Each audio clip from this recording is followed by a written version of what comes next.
Pastor Layne Beamer, it is so good to sit with you on Zoom right now. To be with you. We're introduced by a dear friend of mine who's also a fellow artist and educator, Rena Strober, of Liv and Maddie fame. You guys work together at the Music Academy for the Blind. Is that what it's called? Yeah, I met Rena when she was teaching for the Academy of Music for the Blind, and actually had the great pleasure of getting to perform a couple of songs with her. She was very gracious. And we were just saying how sometimes when God takes a sense away or something that we feel is vital to us, you were saying that, man, on Saturdays, that building was way more spiritual than on Sundays. Oh, yeah. What do you think that is? Kids making music and discovering things and learning. They were there because they wanted to learn. They weren't there because they had to learn. The adults were there because they wanted to teach. They didn't have to be there. It was always a joyful environment.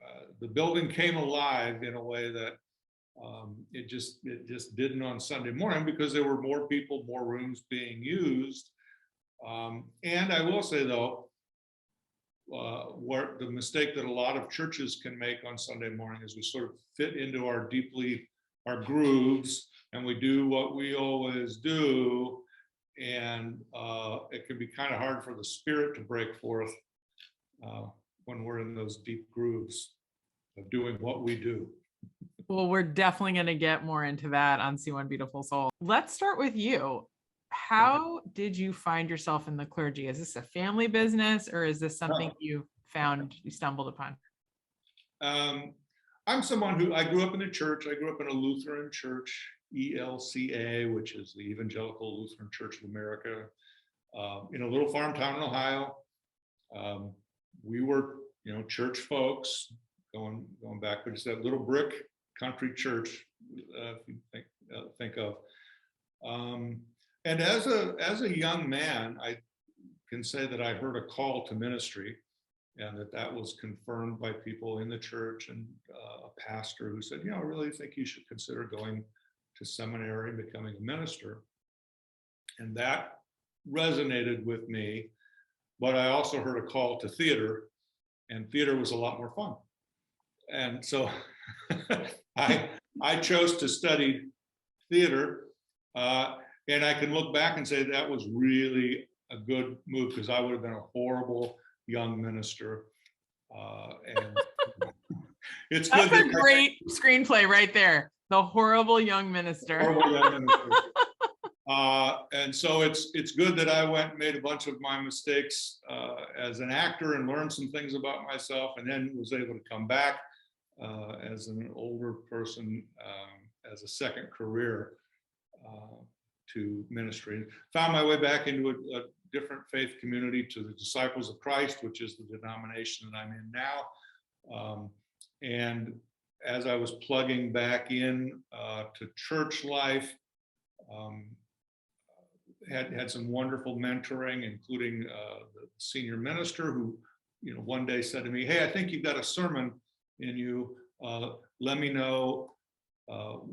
Let me know when you've decided what you want to preach about, and we'll talk about it." And I was like, "Yeah." And he said, "And the deadlines are important. Come talk to me in 2 weeks, and we'll get you on the calendar." So anyway, through that process, teaching Sunday school and just being on different church boards and being asked to be an elder in the church, again, hearing from other people, I really think you would be a good pastor, and heard that call within me. So I came back home to my wife. I'd been divorced and remarried.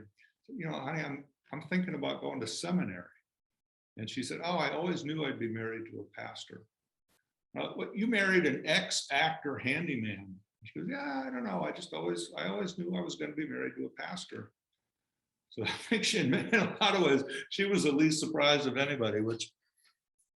So it was definitely a midlife career change for me, and I'm very happy that I did it. It still feels like, even on my really bad days, when I think I don't know what I'm doing. Like, no, but I'm learning what I'm supposed to be learning today. This is the place I'm supposed to be. This is the stuff I'm supposed to be wrestling with. And the beauty of working as a pastor is you're doing it in a community. You're working on things together. You're trying to move forward together, learning and growing together. It's beautiful. And so around how old were you when you made that career shift? I'm just curious. I was 45, I think, maybe when I said I'm thinking about doing this. So I think I was probably about 47 when I started seminary. That's so interesting. And so up until that point, you were an actor. You sound like Harrison Ford's career, by the way, because you were an actor and a handyman. And also Jesus. He was a very good carpenter. I don't know that. Yeah, so I had worked in Chicago and LA as a professional actor for 20 some years, and always had to have a part-time job. But after a divorce, in the midst of a divorce, gave up acting. It was just one more thing that I didn't need on my plate, and started working as a handyman, and worked for a gentleman that did sound studios, and so I learned a lot about even basic carpentry, but specifically about some of the stuff around sound design. And in the midst of all that, there would be days when I'd crawl out from under something or get down off a ladder and think, oh, I don't know that I want to be doing this as I get older. Maybe I should think about, could I use my brain a little more and a little less brawn? So I started, well, if I went back to school, what would I study? And I kept coming back to, well, if I could study anything, I'd love to study the Bible. And, that was about the time that people in the church were saying, I think you ought to be a pastor. Wow. So, I think God speaks to us in a lot of ways. And I think God was speaking to me in the aches and pains of crawling out from under the house. Yeah, you're okay as a handyman, but maybe this isn't what you're supposed to be doing. Number one, it reminds me of me a little bit too, and being an actor and always having a Sunday school job or always going to synagogue after a certain age, because I met my rabbi, the one who dared me to make this podcast, by the way, who I told you about, Rabbi David Aaron. But I met him at 24, and at 19, I had met a rabbi who they were sort of like throwing me little breadcrumbs from God, like, oh, you may want to be, consider being a spiritual person, a professional, we call it the professional Jew or professional spiritual person, which is hilarious to make money at doing spiritual stuff. I know. And I have to remind people around here at every church I've served, oh, don't do that. I go, I'm the one that gets paid. Yeah. You're all volunteers. I'm the one that gets paid. Yeah. And I think being a performer really can lend itself very easily to the spiritual professions, because I believe that the only reason we create on stage is because we want to get closer to something bigger within and around and, between all of us. Just watch Godspell, Stephen Schwartz, boom, like it's just so obvious that there is a spirit inside of us that is of us, creates us, connects us, unites us, if we're listening and open. And to me, all the arts are just godliness. You can channel it in different ways and maybe go further from it, but it's always there. So I love that.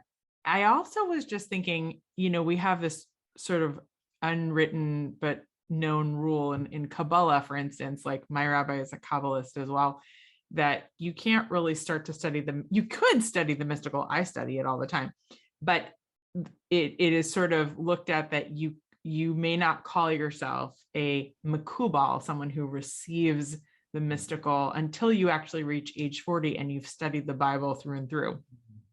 It's a Jewish concept. And I love that idea. I know that we share it with other cultures as well, but I'm just sitting here listening to you. And in this moment, I'm actually thinking, wouldn't it be wise for every pastoral, rabbinical minister, like all those jobs, to only be open to people over 40?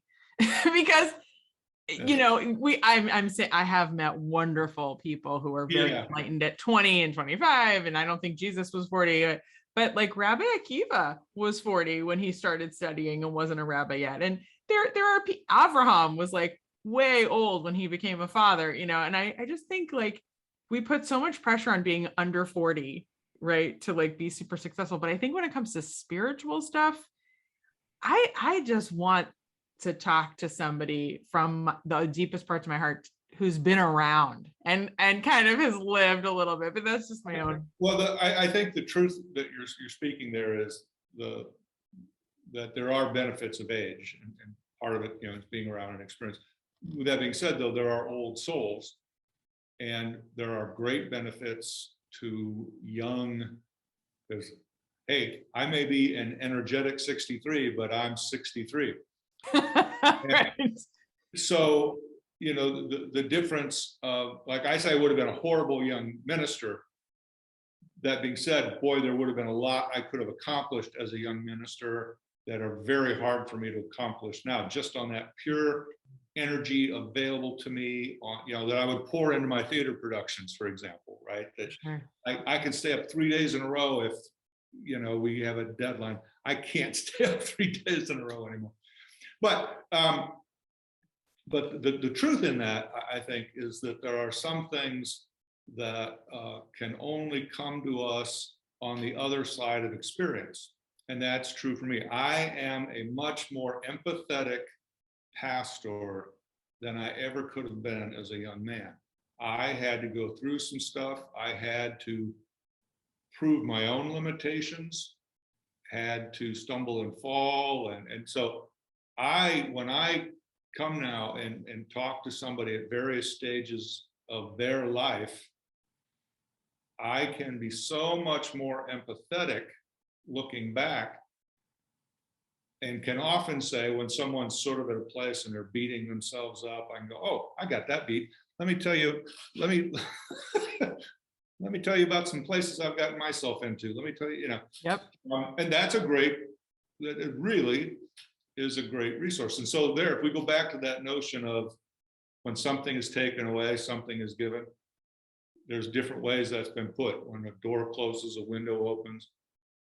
The other side of having lived through a loss, a disappointment, whatever, is you now have tools with some reflection to use that to help others that are also on this same journey of ours. Sure. And so I often try to help people let go of some of the self-blame by saying, okay, right, this happened, you made some choices, God has forgiven you. Now, if you can forgive yourself, I want you to grasp this amazing resource that you have now, because you now get to carry this forward with you and share it with other people as, hey, you're not the only one, and there is a new day on the other side of it.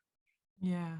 God is here with you on the other side of the, you know, on the other side of the valley of the shadow of death. God is there. And we can be that for one another if we're willing to be honest enough, you know, and say, oh, I've been there too. This is iced tea for anyone who cares, because I don't drink, but I was like, kind of looks like a booze bottle, I believe, but this is a good brew. It's Arizona iced tea. What is your forgiveness story? What's your biggest one that comes to mind right now? Well, the one that I probably spent the most amount of time on and was the hardest to get to.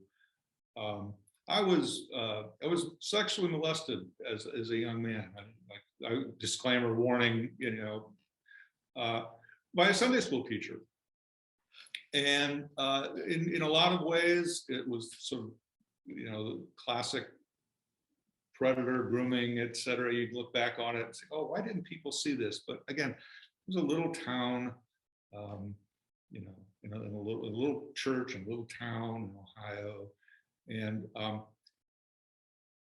in a lot of ways, I did what so many victims do, self-blame. I should have seen this coming. What did I do? How did I encourage this? It must have been me. And I think that, coupled with some notion of questioning my own sexuality, and I got to tough this out. Come on, hey, you're 14-year-old boy, playing sports. I didn't share it with anybody. Didn't talk to anybody in church about it. Didn't talk to my family about it. Shame. But I kind of just ate it for a lot of years and pretended I was okay. I got to mad. I was mad. My parents and people had to deal with where do these bursts of outrage come from? Because that was new, but I wouldn't share with anybody about it. But I kind of got through that period and then just pretended I was okay. Yeah. Thought I was okay. I got over it. But at different points in my life, I would have these outbursts because I had some real rage, inside me, that I never really wanted to do the work. Well, where does this come from? Yeah. Where does this come from? And so it wasn't until, even though I'd had furtive little attempts at therapy maybe over the years, I don't want to go there. It wasn't until aftermath of my divorce and sort of, wow. I think I really might be broken in some major ways here. Yeah. And some 12-step work, having somebody say to me, you really are going to need to forgive this. I think it's no big deal. No. And so the first part, I think, for me, of being able to forgive was to admit how badly I'd been wounded. Right? I wasn't going to be able to forgive if I was blowing it off. I wasn't going to be able to forgive if I was just raging. I had to grieve. Yeah. I had to lament. I had to mourn. Oh, look, all that was kind of taken away from that young boy.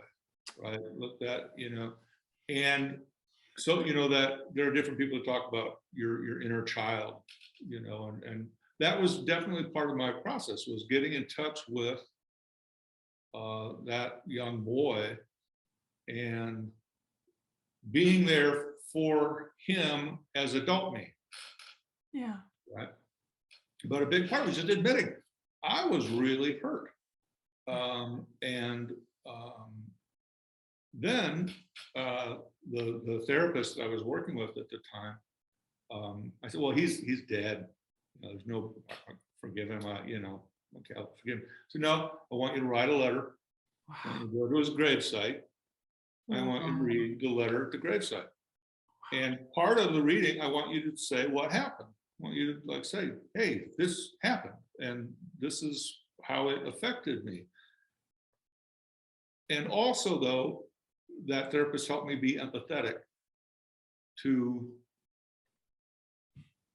that future, and how much with that idea that hurt people. Yeah. Well, what was the big hurt?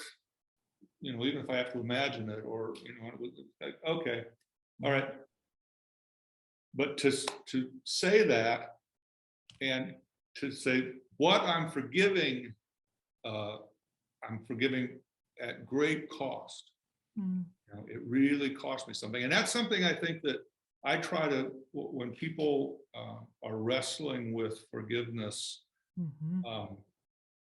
something that sort of clicked for me was acknowledging, when we forgive, we're taking on the cost. I'm willing to do this. I'm going to, there's an analogy of a ledger and debts and paid or outstanding debts, but then also once in a while, a stamp over it. That's forgiven. I can't carry this on my books anymore. Yeah. It costs me too much. I can't build my business carrying this debt. This is a bad debt. Might be you just can't pay it, you're unable, you may be unwilling, I don't know, but I need to take that on myself, write it off. And part of that is just to say, well, that cost me, but it's worth it. It's worth taking that cost on myself to stop waiting around as if I'm going to be repaid. 100%. And The very first part of that for me was admitting that hurt me. And it's going to cost me to let it go. But it'll be worth that cost. I'm like, the tears are starting to come up. Oh. How old were you When I was able to make that? No, when you were molested. Oh, 14. I think, it's interesting. I'm not somebody, when we've had some public people that have shared their stories, and they have great detail about, I can remember all sorts of great detail, but what day was it? What grade exactly was I in? But I think it was about 14. And it was like one time, or like the whole year? It was one time. And it was, I think there was something, I had the moment, in the moment, and the moments to follow, the rage in me, I think was recognized. I think, probably the hope was that it was going to be something reciprocal in some way, or but it clearly wasn't. And I think in a lot of ways, it was very clear that this better never happen again. Again, you think about the risks of that someone, here's a Sunday school teacher, small little town, Yeah. How very risky and dangerous that sort of behavior might be. And I like somebody, I don't think I was probably the first, and I wish I'd been able to speak up, because I doubt I was the last. So to your knowledge, because you're not maybe 100%. Oh, yeah. So just when I look back, when I look at that community and different things, like, and I hear other people share stories about, similar instances that there are people who are sort of serial, Oh yeah. intermittent. Oh yeah. It doesn't. Yeah. And that I don't think anything in my response was a warning, like, don't ever try this again with somebody else. But I think it was, don't make the mistake of thinking this is going to be something I'll tolerate. Well, that is speaking up. I mean, whether you in its own way, I wish I'd been able to verbalize it, because all it was, I'm well, sure you were taken off guard. Obviously, you didn't expect your teacher to take advantage of you. But there's a few things that come up for me when you're saying this, and the first one is that, you mentioned there was a part of you that questioned your sexuality, which I think is very common in these situations. And I am not someone who's going to say everyone should question their sexuality. I'm also not someone who would say don't question it. Yeah. But I do think today, and this is something that I'm starting to, I started thinking about this a few years ago. I have such a mission to get kids and adults to stay as innocent as we can for as long as we can. Sure. Not because I'm not interested in the joy of, sex, for instance, because that is actually one of the holiest things you can do as a Jew, with consensual, kosher, love. It's beautiful to have consensual relationships when it is the right time and it is the right person and you feel respected and loved. It is like it's honestly the highest mitzvah that you can do, and it can create life. Yeah. However, there is such a focus today, and I have to caveat this by saying I am not anti-love. If you really love someone, that's the end of the story. We don't even have to talk about sexuality. But, and there's a big but here, as someone who in high school was sort of pressured, because I was with a bunch of kids who, I look back, I adore all of them. I have no animosity or anger towards them. We are great. But I was pressured to be and talk about and act on sexuality at a young age. Young meaning like, I mean, I was 15. But to me, as someone who was struggling with abuse and neglect and domestic violence at home, I was cut off and I needed a lot of space and a lot of time to understand what I was going through. And I know that I'm not alone. I know there are lots of kids coming from divorced families, neglect, abuse of different kinds. And there's so much pressure at 5, 6, 7 years old to, what's your gender? Who do you want to be with? Who do you want to kiss? Who do you want to touch? It's like, it's so much pressure. And I'm like, I feel like I'm on a mission to just like let kids be little. Yeah, well, and so throw into that mix, what is sadly, and it's not what it was to a degree, but kids who grow up in church and who the only thing that they hear anything about sex is don't do it, and it's wrong, and if you do it, repent. And so, for me, okay, this was way too early for me. I was blindsided by it. Gosh, it's a Sunday school teacher at an institution where,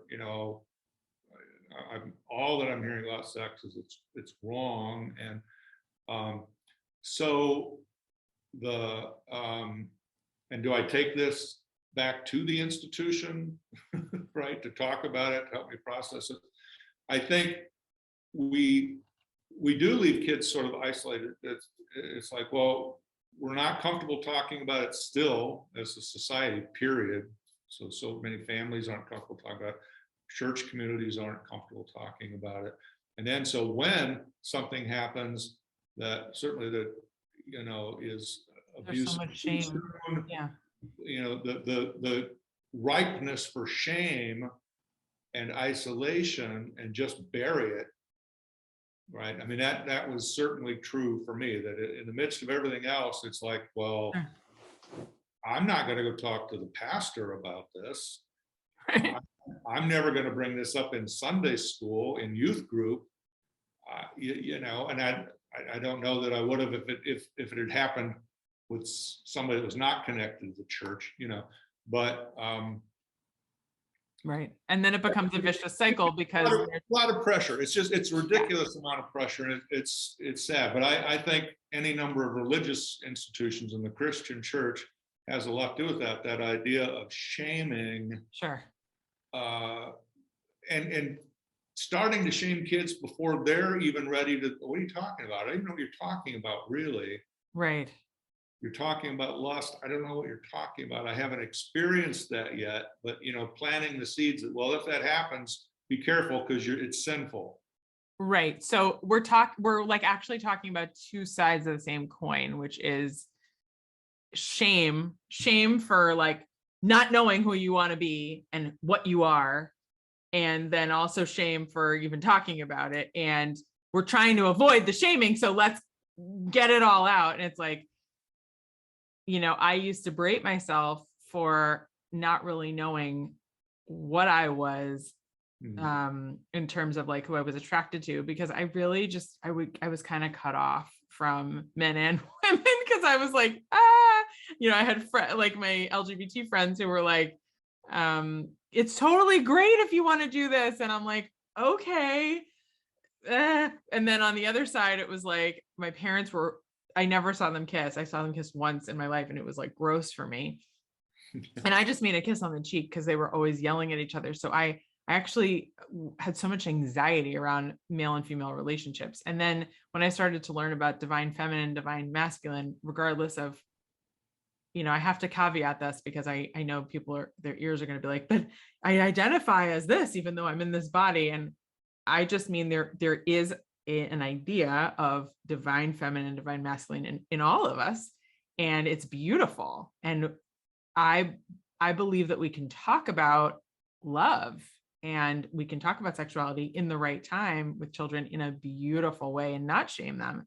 Yeah. But I just think there's just so much pressure. And so it feels like, and we all know this because if you've seen Spotlight, the movie, or, you've heard about, you know, certain popes and certain things that have happened in the Catholic Church, because they're always, in the hot seat, even though it happens everywhere in all religious institutions, even in the yoga institutions, where there's no like strict rules, and there's womanizing, there's Me Too, there's all kinds of stuff.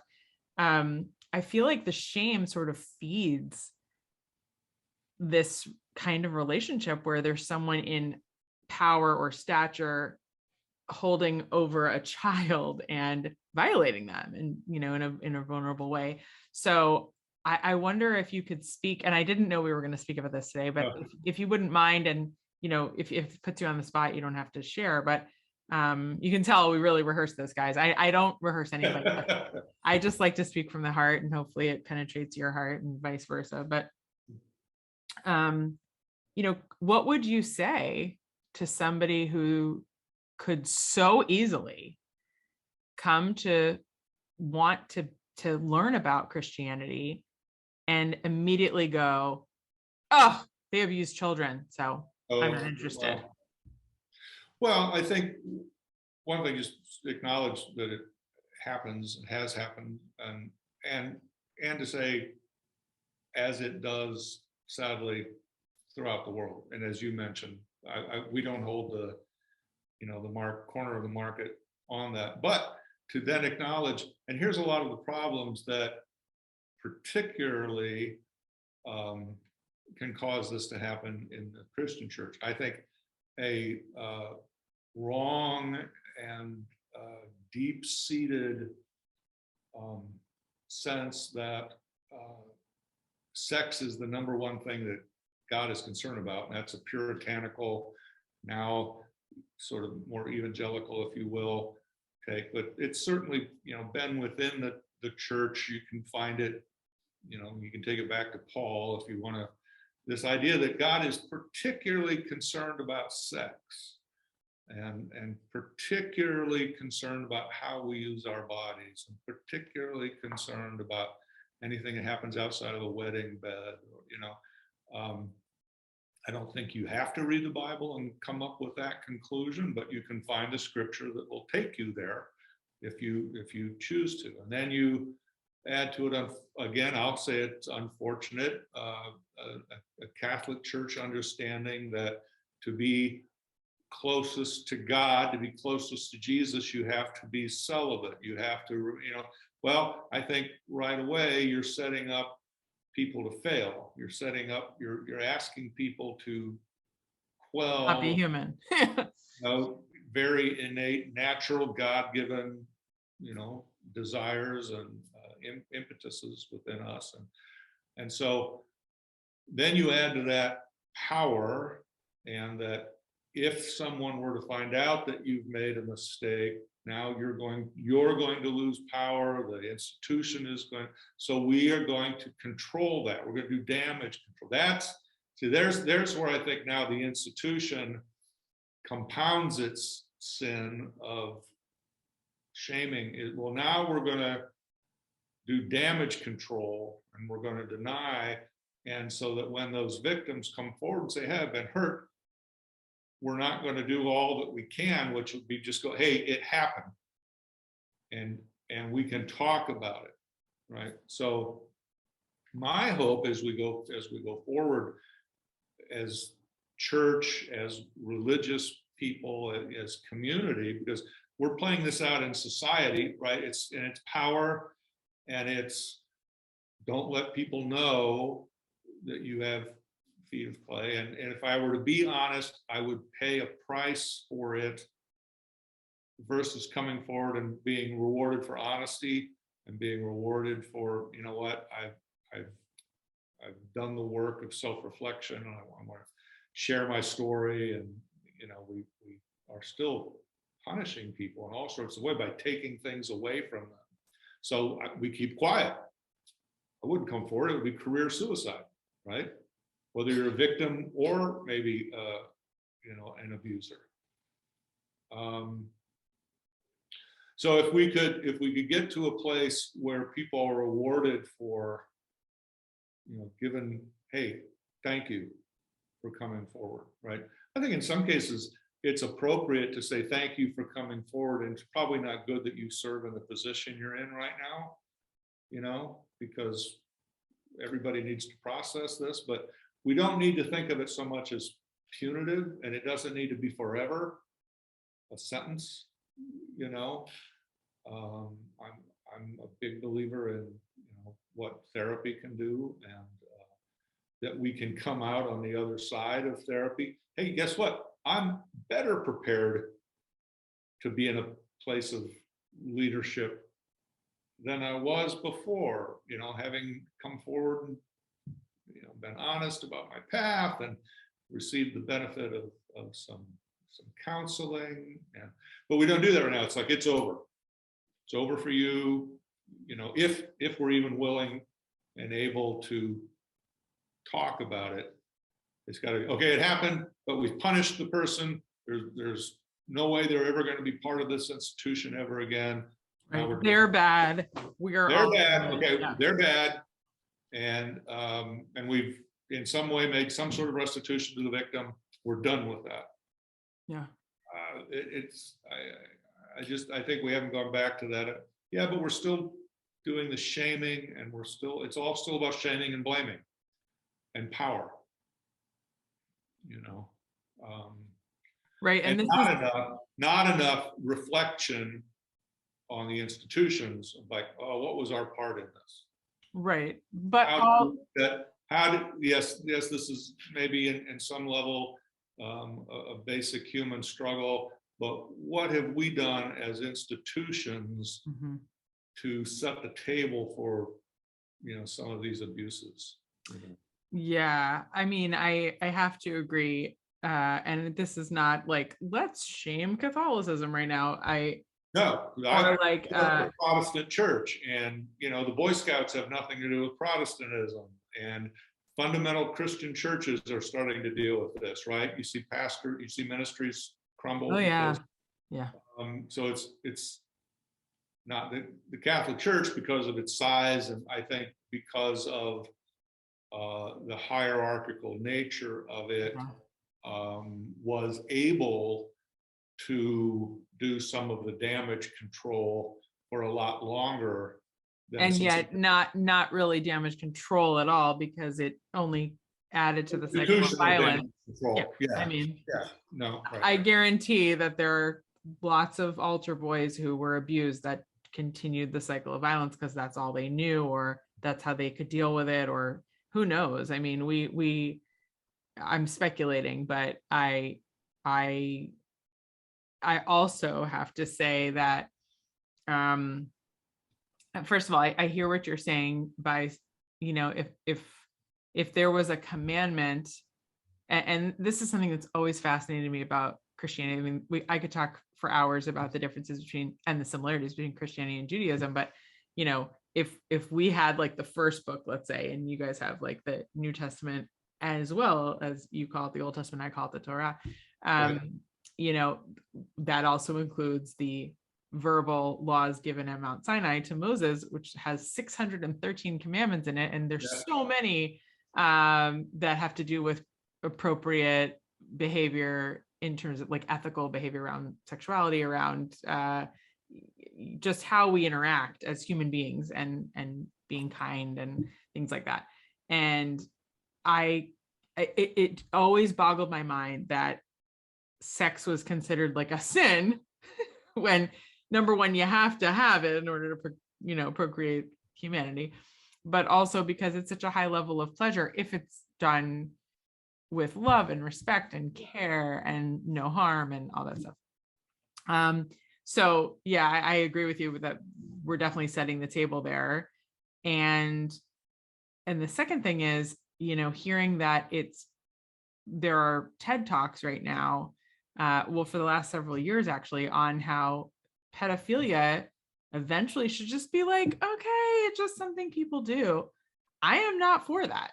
Like, I think that that's really scary that we're entering a new world. I mean, this week, Ghislaine Maxwell, who worked for Jeffrey Epstein for many years, is being convicted finally of aiding and abetting on the things that he did. And it's just fascinating to me how it's not making the mainstream news. Like, we aren't hearing about all the people that were involved in terms of, their security people, their housemaids, that all the people that kept the secrets that probably were also involved just by saying, okay, I won't talk, here's some money.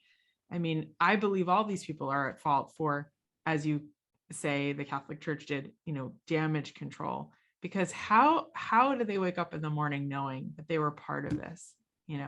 So I just think that if it's consensual and you are of a certain age and you feel that the person you're with and it's kosher, and I also kind of adopted this at 24 when I learned about it, but I also think that there's so many things you can do to show someone you love them. And wouldn't it be great if you waited until you had a committed relationship like marriage? Well, this notion that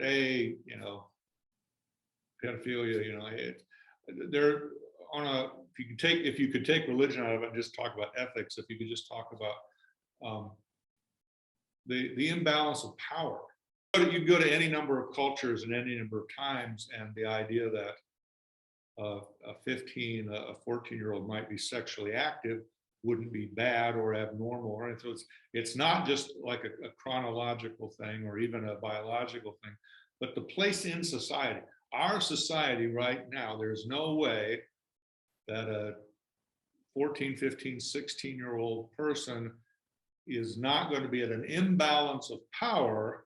Exactly. And not be taken advantage of. Yes. And that's the taking advantage. So that's the sin. It's not the fact that a 40-year-old and a 15-year-old had sex, but that it took place in a context where there is no way that they could meet each other in any way that could be considered equal and supportive or mutually nourishing or nurturing, anything or a lack of harm. When you're talking about what's this ethic that we're trying to live into. And so exactly.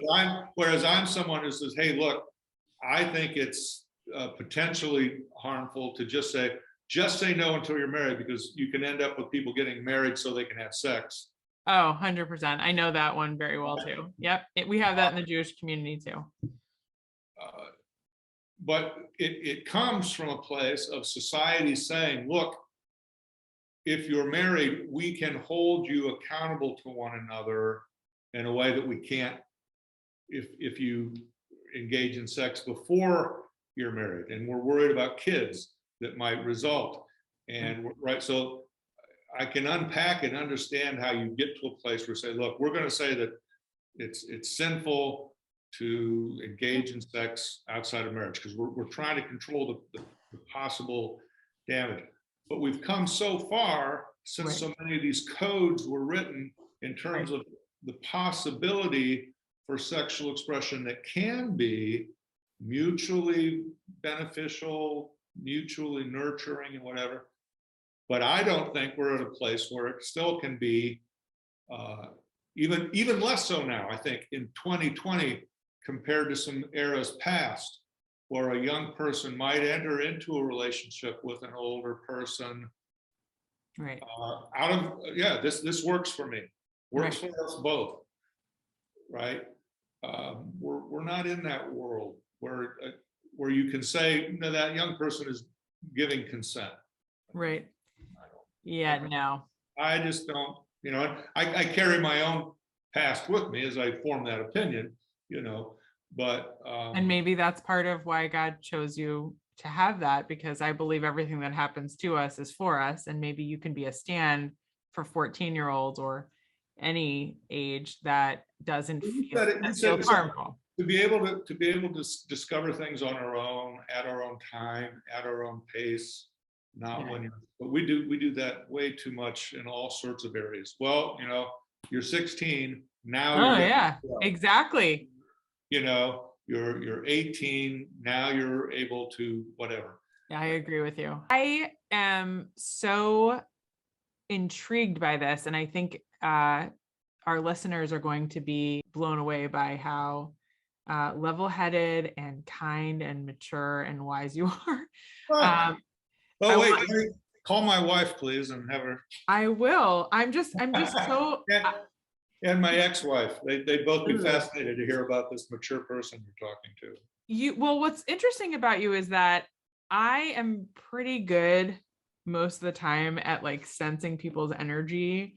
And I think us actors, we have that, but you are very evolved because I don't see or sense or smell through the Zoom screen any hint of aggression or anger towards your the person who harmed you. I just don't feel it at all when you talk about it. You're very evolved from it. And I've had a lot of help. Well, thank you. I've had a lot of help, and it was in stages.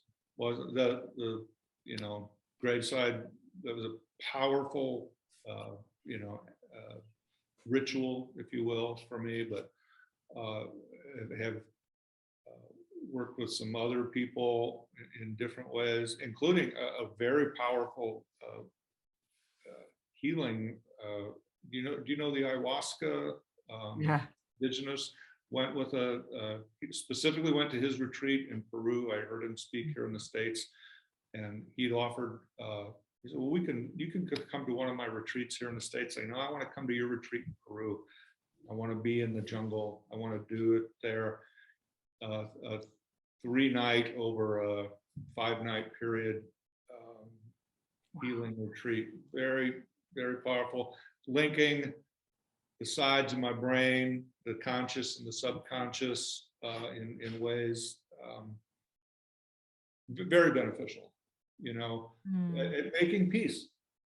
making peace and accepting what happened and saying, but I don't have to carry it forward with me. Yeah. What would you say is our biggest struggle right now in terms of our society? If we could all turn to the same just news source that we could trust. Now we laugh when we say that because like that's impossible. Well, not, how would I put this? Then I think still we're always going to turn to our editorials that I want someone else to help me unpack this. But if we could, from both different sides of these poles that we're on, if we had sources that we could go, that at least happened. Because that was reported, that happened. Now I get to unpack what that means to me or not, but we don't have those sources that this divide can say, well, if we come here and I read it in print, I see it happen, that is a fact. Because we have different reality. We're living in different realities right now. And it's because our news is being reported as different news. In different worlds. Yeah. We are living different reality. that way. We are literally, we walk out the door into different worlds. So I don't know what the likelihood of that are. I know there are people that are working on that, of taking people from different news sources and saying, look, if I could get someone from Fox, if I could get someone from CNN and have them appear together and say it simultaneously, this happened today. Mm. And build You're making a heart with your hands. And build trust that yeah, if it is said on this broadcast or if it appears in this journal, it happened today. That happened. Right. That would be a start. If as a, and we'll never be 100%, but if more and more, because we're really divergent now on just what happened. Yeah. and it makes you go, what happened? Yeah. Maybe that's happening because we're actually supposed to visit people in different places and not just hear about it on the internet, because it is so dangerous to get what happened from another person, from a third party that's supposed to tell you what happened and how it happened.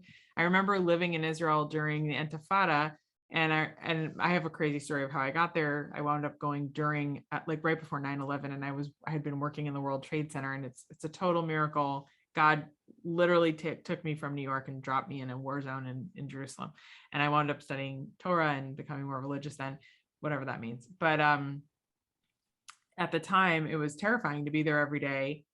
But I once, because I didn't have a TV at the time, and I definitely didn't have a smartphone, they didn't exist yet, it was 2001. I went over to a friend's aunt's house, and she had this really fancy apartment in Jerusalem, and she was watching CNN, and I was watching Ashley Banfield report just a few streets away and talking about Israel like it was the Third Reich, like it was Germany. And I was suffering because I was like, that's not true. Like, I'm standing here, I'm an American, I feel safe in Jerusalem. I don't feel safe where she's standing, because there are people there that are active shooters and jamming their cars into people, and and she wasn't reporting that part. And I remember thinking, like, I can't watch the news anymore. That was the day I stopped watching the news, and I only recently started watching it again because of COVID, and I felt like I needed to be understanding what's going on with, I don't think anyone still has a clue how we're supposed to deal with this, which is very interesting. But at the same time, I really still to this day think that it's so negative. Like, I'd rather study scripture, and all kinds of scripture, not just the Torah, but like, I'd like to hear about spiritual things and what people's journeys are. That's why I started this podcast, because to me, it's way more effective in making the world a better place than putting a positive message out there is the best.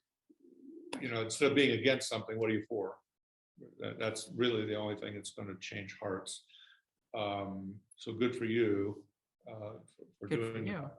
I think that, again, our institutions that nobody trusts have to take some responsibility for why don't we trust, 100%.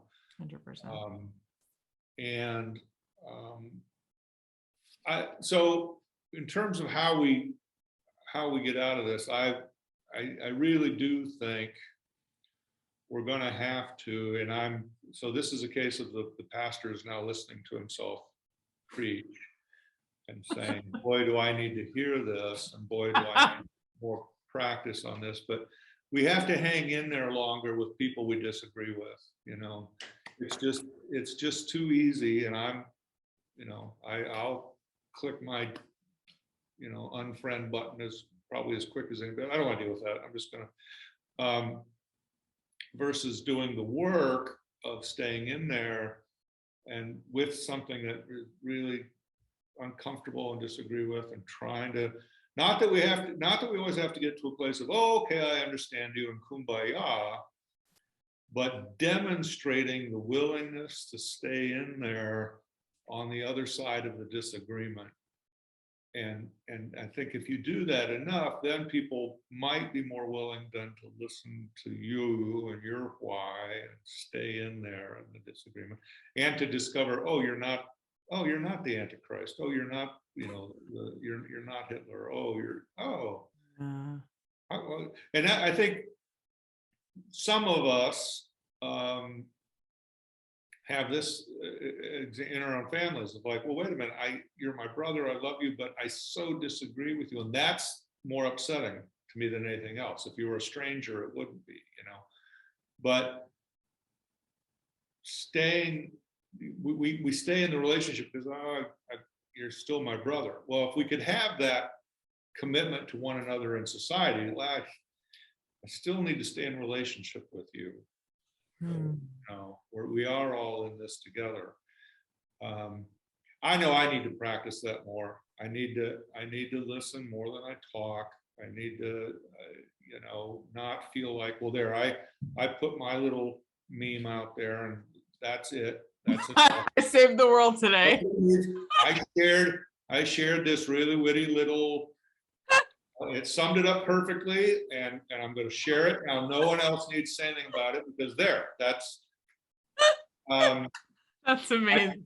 and feeling like there I've done my part in the revolution. I shared a really witty little, and actually, that reminds me, I really do. This is really something I need to work on as a spiritual discipline. It feels so good to put that witty thing out there, and it's a little, whatever the turn of the phrase, or whatever, it wasn't that clever. If you're on the other side, It hurts. that witty little witticism is just a jab. Yeah. It's just a jab. And so I need to think about that a little more. Is it really witty, or is it, third grade taunting? Passive aggressive. Yeah. There's some benefit to a clever turn of phrase that helps you appreciate and see an irony and go, oh, I have, but then there's some that it's just, boy, that just felt good saying it. Not helping, in any way. I often will think to myself, when someone who I would probably agree with says something really funny about, the weirdos of the other group or whatever that is, it's like, I always think to myself, is this really going to help, or is this going to harm? Yeah. And at the end of the day, spiritual things are always helpful. You said it so well. I'm the preacher, and I'm taking my own advice. Oh, God wants me to stand up in front of people and say things out loud that I need to hear myself. That's a huge part. That's a huge part of my God calling me to ministry. Is I want you to have to stand up there, wrestle with this scripture, and say to people, well, here's how we are supposed to behave. Yeah. And then reflect on, how am I doing in that regard? Yeah. I mean, I'm a mindfulness teacher because I struggle with anxiety for years, and it really calms me down to help other people calm down. How can we get in touch with you? How can we support your community? How can we hey, if you're ever in Austin, come by Central Christian Church. We are right down the street from the Capitol building. I guarantee you, unless you bring 420 some friends, we'll have a seat for you.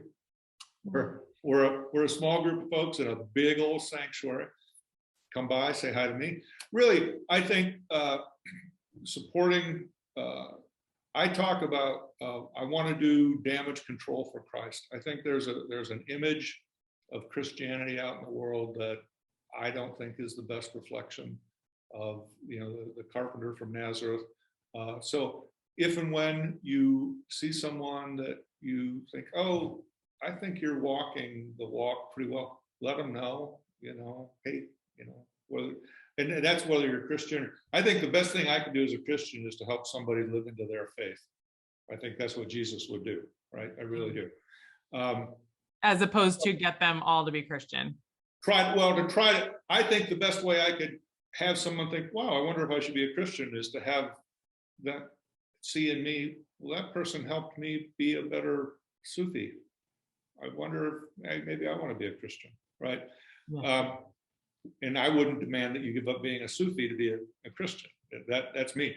But anyway, I think that the best thing that we can all do is, if you see someone who's walking a walk that you think, wow, you're making a difference. That's who, just acknowledge it and say, hey, I really, whether they claim a faith tradition or not, encourage people that are trying to make a difference. And so if that happens to be, a church, a religious community, but there are all sorts of people that don't claim a deity, but are trying to do good work, trying to help people with their walk. And so when we acknowledge them and we say thank you for doing the work that you're doing, gosh, what if we all did that every day? Yeah, looked for the good. And actually, what would this world be like? Right? I just posted today, you can look it up, on December 30th, 2021. My grandmother, I came across this beautiful video of hers. She had a breath, whatever you call it, air filtration system going on in her nose. I don't know what you call that. oxygen tank, and she was at the last year of her life. She lived to just about 96, like 2 weeks before she would turn 96, and she looked amazing. And she says, I always say, it's easy to look for the bad, you got to look for the good.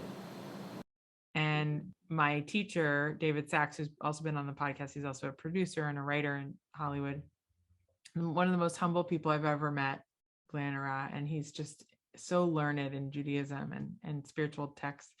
And I listen to him on every Sunday. And he once told me that if you have a deep thought about somebody who's passed away, and you just remember them in the moment, or you come across a letter that they gave you, or a video in this case, or you just have this memory that comes upon you, they're visiting you. Yeah. And I found that today. And of course, you just reiterated her very wise words that she gave credit to the old adage. I don't even know who said it, but to acknowledge the good in others. I don't know if there's anything else, really. We're all of our traditions talk about, helping the other, help the other, and what could be more helpful than to say, I saw what you did there. I appreciate it. You made a difference. Yeah, it sounds so simple, and yet I don't know why it's cooler or more acceptable to walk down the street like, kind of like zombied out instead of like, hey, you're beautiful, you're a miracle. Right.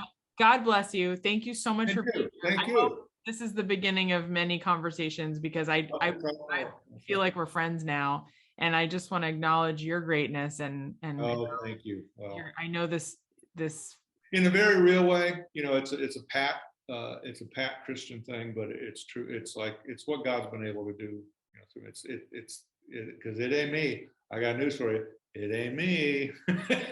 I can tell you about when Layne's in charge, what happens, but if it's true. If God can use me, God can use any of us. And oh, you're so humble. But no, really, the grace that you brought today, I hope will really inspire somebody who needs to hear it, and it will find the ear and the heart of somebody who needs to. And I admire your courage, and in a world that is still learning how to have sea legs in sharing from the heart about these really difficult situations. Like, well, here's for anybody that's listening, that which you can speak, you take its power away, right? There are things that we give power to because we if anyone found out, if you can speak it and put it out there, you've taken its power away, and that was a big part of me. I was giving power to things that I was keeping in the dark, and they don't have that power anymore. Yes. And so what if someone, hey, guess what I heard? Oh yeah, that happened. yeah, and I survived, and look at me. Look who I've become because of it. My grandma also used to say, adversity doesn't drown me, it builds me. It is that which makes me strong. Or as Britney Spears would say, stronger than yesterday, or Kelly Clarkson, what doesn't kill you make you strong. Anyway, so good to meet you. And thank you for the time. And really, congrats to the rabbi that said to you, I think you ought to do this thing. Oh, I can't wait to connect you guys. I'm going to email you right now about him.